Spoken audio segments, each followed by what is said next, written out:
Before Roger Moore ever raised an eyebrow as James Bond, before Timothy Dalton loaded a Walther PPK, and before Michael Caine became the working-class hero of British cinema, each of these men had something in common that nobody talks about. They were broke, unknown, and completely dependent on women who were richer, more famous, and more powerful than they were. This is not gossip. This is documented history. The names, the dates, the violence, the betrayals, the lawsuits, all of it on the record. What follows are the real stories behind 8 of Britain's most iconic men and the women who quietly funded their rise to the top. Roger Moore. How do you kill 5 hours in Rio if you don't samba? In the early 1950s, Roger Moore was not a star. He was a knitwear model. He had the face, angular, symmetrical, almost implausibly handsome, but his pockets were empty and his career prospects were close to zero. The British film industry of that era had little interest in a young model with no training and no connections. That changed entirely when he met Dorothy Squires. Dorothy Squires was, by any measure, one of the most successful entertainers in Britain at the time. She could sell out the London Palladium. Her voice was a fixture on national radio. She was wealthy, well-connected, and fiercely respected within the entertainment industry. She was also 13 years older than Moore. To the press, the relationship read as romance. To those inside the industry, it read as something closer to a transaction. Squires did not simply love Moore, she invested in him. She bought him his first silk suits. She paid for extensive dental work, the result of which was the precise Hollywood smile that would later become one of his trademarks. And most critically, she began introducing him to the producers, directors, and casting agents who had the power to actually change his career trajectory. Without her network, Moore had no entry point into serious film and television work. With it, he had everything. They moved into a grand mansion in Kent. On paper, it was a fairy tale. Behind closed doors, it was chronically volatile. Squires was possessive. She was terrified, with good reason as it turned out, that her young, beautiful partner would eventually leave her for someone younger. The arguments were by all accounts severe. In one documented incident, during a physical confrontation, Squires allegedly struck Moore over the head with a guitar. On a separate occasion, she threw a brick through a window after he locked her out of the house. And yet, Moore stayed. He stayed for years, while his career slowly built momentum, while her introductions opened doors, while her name attached credibility to his own. By the early 1960s, he had become a television star through the series The Saint. He had money, he had recognition, he had the adoration of millions. He no longer needed the volatile singer from Wales who had paid his dues. When he met Luisa Mattioli, an Italian actress, the outcome was inevitable. The separation from Squires was not clean. She sued him for loss of conjugal rights, an archaic and humiliating legal claim that pulled every detail of their private life into the tabloid press. She physically attacked the home he shared with Mattioli, smashing the windows, cutting her own arms in the process. When police arrived, she reportedly told them it was not her arm that was bleeding, but her heart. Roger Moore went on to become one of the most recognizable faces in the world as James Bond, the effortless embodiment of the English gentleman. But the foundation of that gentleman's wardrobe, his smile, his network, and his first real career break was paid for by a Welsh singer who never got the acknowledgement she deserved. Laurence Harvey. It was my father's. My father's dead. He left it to me. If Roger Moore's story is one of calculated passivity, accepting what was offered and waiting for the right moment, then Laurence Harvey's story is something more cold-blooded. Harvey was not passive. He was predatory, and he was methodical about it. Born in Lithuania, Harvey arrived in Britain determined to erase his immigrant origins entirely and reinvent himself as the definitive English gentleman. He perfected the accent. He acquired the suits. He cultivated the bearing. But he understood very quickly that talent alone would not be sufficient. He needed a patron, and he needed one immediately. He found her in Hermione Baddeley. Baddeley was a respected and well-established character actress, a figure of genuine standing in the British theatrical world. She was 22 years Harvey's senior. She was described in the press of the era as eccentric and bohemian, and she was nothing like the glamorous target Harvey might have privately preferred. But she had something more valuable than glamour. She had access. Harvey moved into her home. He allowed her to keep him financially. And in the conservative social atmosphere of 1950s London, this arrangement was quietly scandalous. The beautiful young man installed in the home of the aging actress. Harvey used her position ruthlessly. Through Baddeley, he met casting directors, theatrical agents, and critics. He attended premieres on her arm. He charmed her influential circle of friends. He was building, steadily and deliberately, the network that would eventually make him independent of her. And while he did all of this, he reportedly mocked her in private. People who knew them during this period have spoken of Harvey making jokes at Baddeley's expense, about her age, about her appearance, even as he was living in her house and eating her food. He was waiting for the right moment with a patience that bordered on clinical. That moment came with the 1959 film room at the top. The title was almost uncomfortably appropriate. Harvey's performance earned him an Academy Award nomination and established him overnight as a serious dramatic actor. The usefulness of Hermione Baddeley ended at precisely that moment. He discarded her, and the speed and completeness of that discarding reportedly shocked people who had witnessed the relationship firsthand. But Harvey's method did not stop there. He immediately pursued Margaret Leighton, another prominent and emotionally volatile actress, whom he married. Their relationship was turbulent and public, and even she was ultimately just a bridge to his final, most calculated prize. Joan Cohn, the widow of legendary Hollywood studio boss Harry Cohn. She was 17 years his senior and enormously wealthy.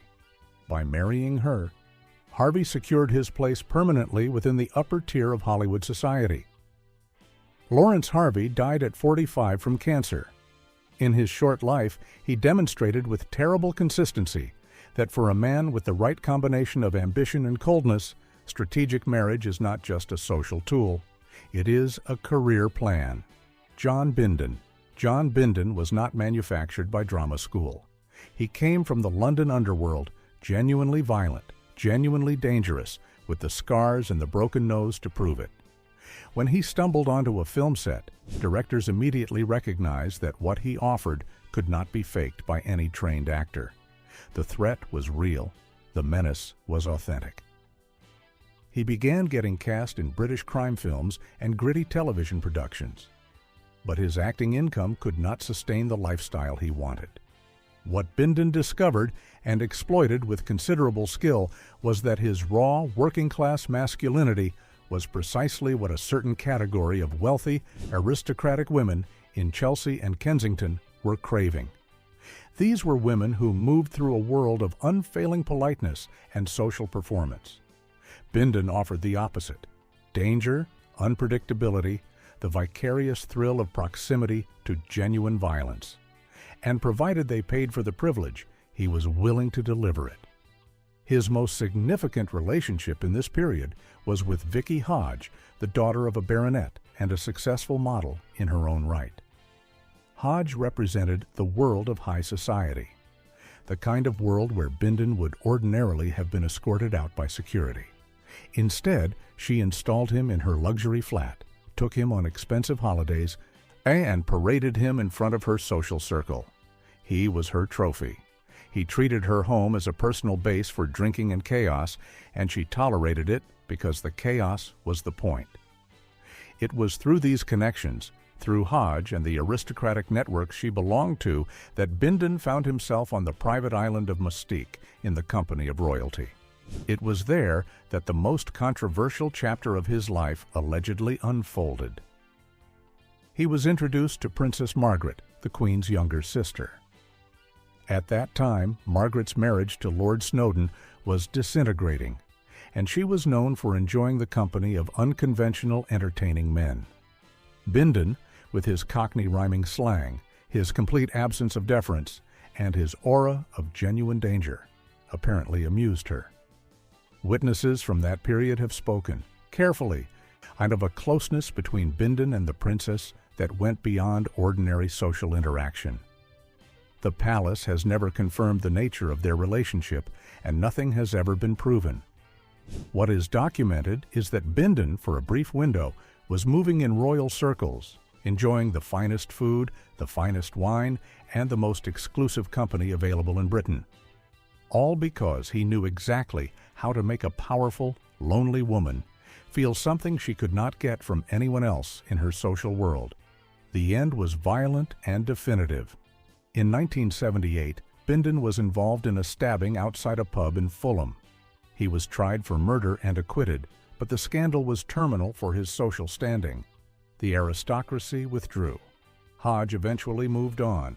The invitations to Moustique stopped. He died in obscurity in 1993, largely forgotten, or a footnote in 1970s British tabloid history. George Sanders. George Sanders built an entire career on playing men who didn't care.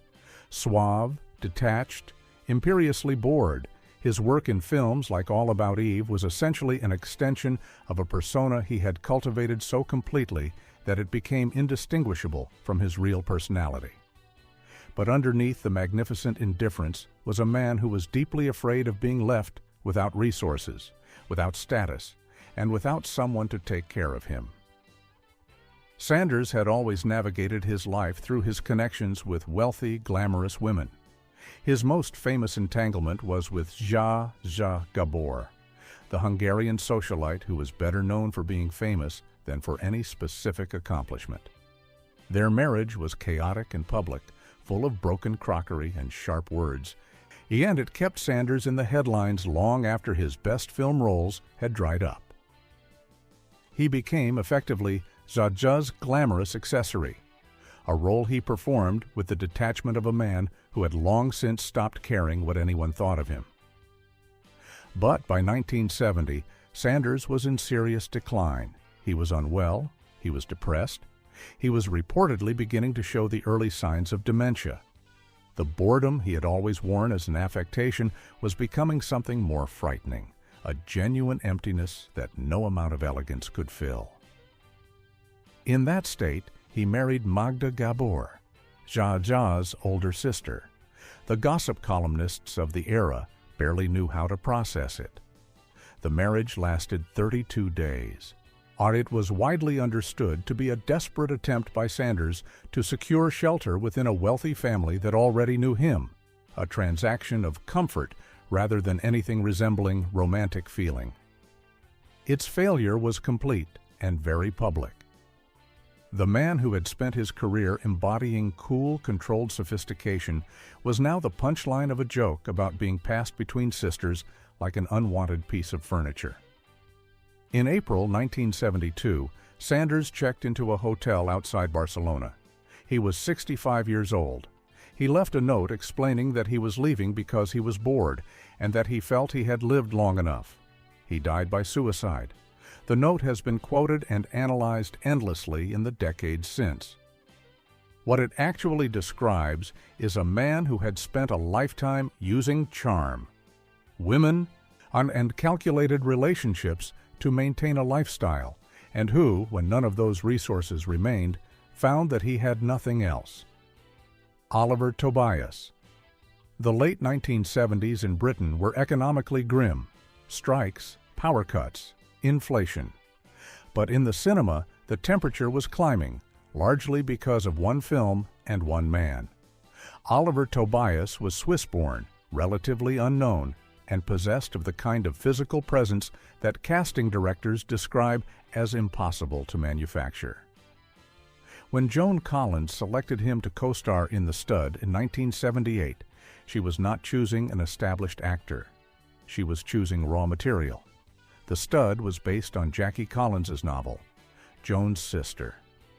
It was a project designed specifically to resurrect Joan Collins's career, and its success required a male lead who could embody something very specific: dangerous, unsubmissive, physically overwhelming, and completely under the control of the wealthy older woman at the center of the story. Tobias was cast to play a nightclub waiter who climbs the social ladder by servicing the needs of his employer, a direct narrative mirror of his own situation in the film's production. The film made Tobias a national sensation overnight. His face was on every teenage bedroom wall in Britain. He was the subject of every household's private conversation. He was earning money he could not have imagined a few years earlier. But the cost was his professional identity. The tabloids immediately collapsed the distance between the character and the actor. He was the stud. That was the label. Every interview focused exclusively on his physique and his romantic life. His training was irrelevant. His other work was irrelevant. And he was being paraded at premieres and industry events like a show animal. Handsome, compliant, decorative.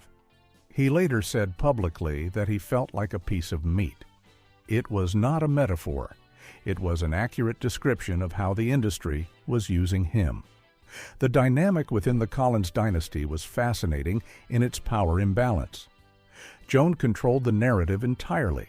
She had initiated the project, selected Tobias, and was leveraging the film to rebuild her own star power. He was riding in her wake.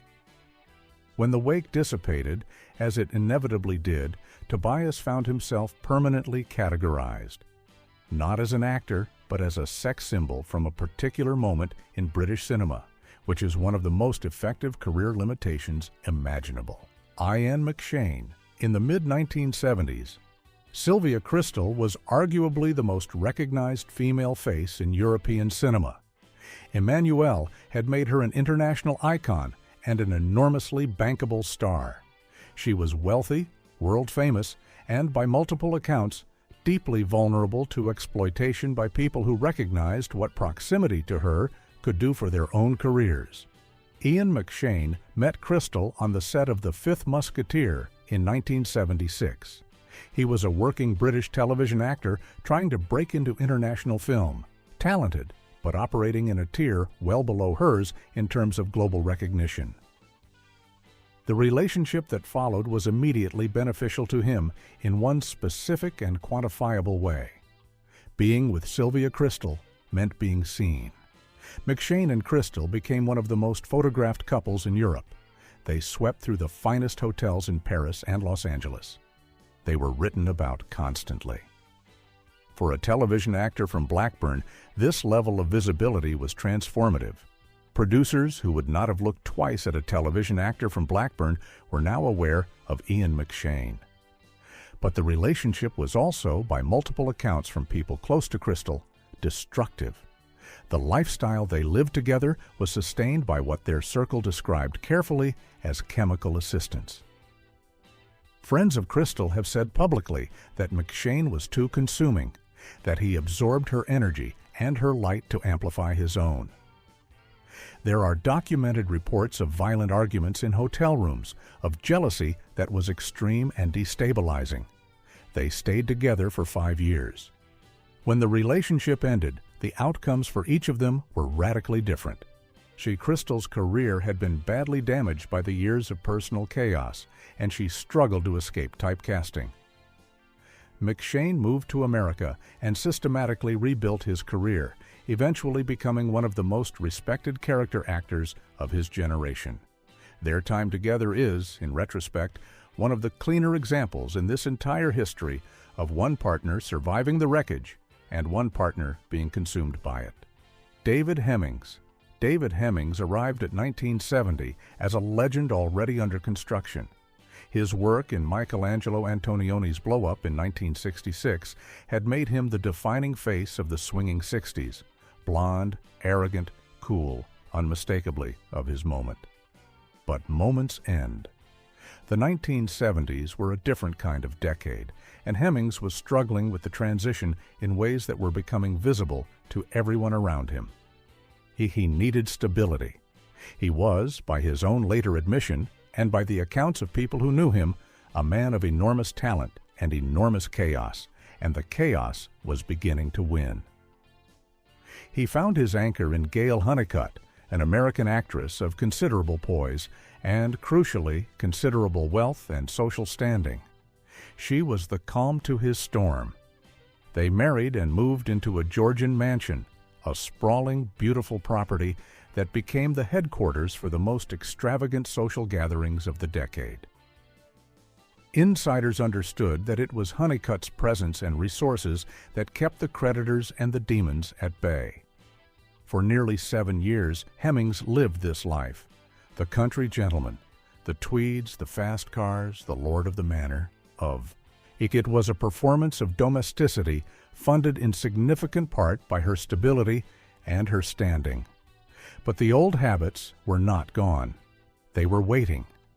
Hemings was by multiple accounts serially unfaithful, and his behavior toward Honeycutt, who was working to maintain both their image and their household while raising their child, was a sustained act of ingratitude.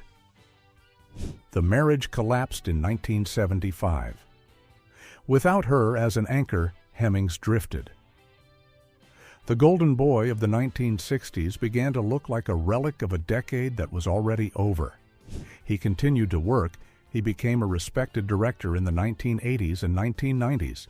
But the particular aura of invincibility was gone.